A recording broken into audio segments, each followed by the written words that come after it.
A tale of a monster so vast it could be mistaken for an island. A creature of unimaginable power known as the Kraken. For centuries, seafaring folk of Norway and Greenland have shared stories of this colossal beast. They spoke of a creature larger than any ship, with tentacles thick as a mast and strong enough to drag a man of war down to the abyss. Imagine being out on the open ocean, the fog rolling in when suddenly the water begins to churn. Bubbles the size of barrels break the surface, and a foul stench fills the air.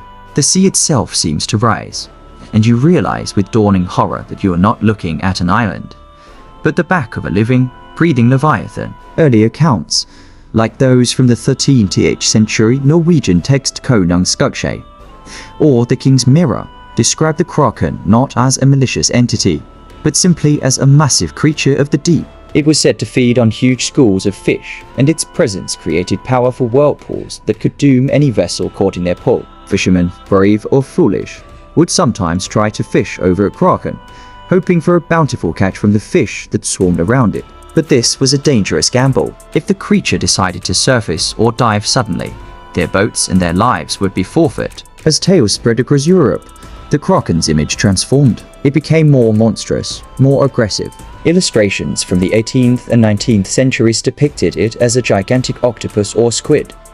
Its menacing tentacles wrapped around splintering ships, pulling sailors to a watery grave. The poet Alfred Lord Tennyson immortalized this terrifying image in his 1830 sonnet, The Kraken, describing the beast slumbering in the abyss, awaiting the end of days. This is the Kraken that has captured our collective imagination, a symbol of the unknown and terrifying power lurking beneath the waves. So, is there any truth to these ancient legends? For a long time, science dismissed the Kraken as mere sailors' superstition, a tall tale born from the fear of the vast, unexplored ocean.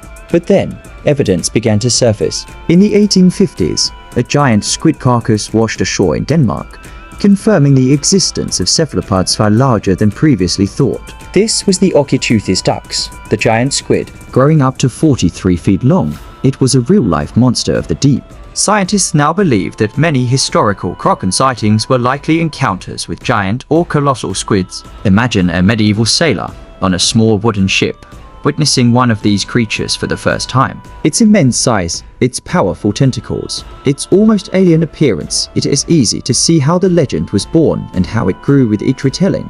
We've even found sucker-shaped scars on the skin of sperm whales, evidence of epic battles fought between these two titans in the crushing darkness of the ocean's twilight zone. While the Kraken of legend, the island-sized shipwrecker, may not exist, its real-life counterparts, the giant and colossal squids, are no less awe-inspiring. They remind us that our world is still full of mystery. They live in a realm we have barely begun to explore, a place of immense pressure and eternal darkness. The Kraken legend isn't just a monster story. It's a testament to humanity's enduring fascination with the unknown. A reminder that beneath the surface of the familiar world, incredible wonders and terrors still lie in wait. The deep keeps its secrets, and the shadow of the Kraken still looms large in our imagination. Thank you for joining me on this journey into the deep. If you enjoyed this story, be sure to like, subscribe, and hit that notification bell for more tales from the edge of the map. See you next time.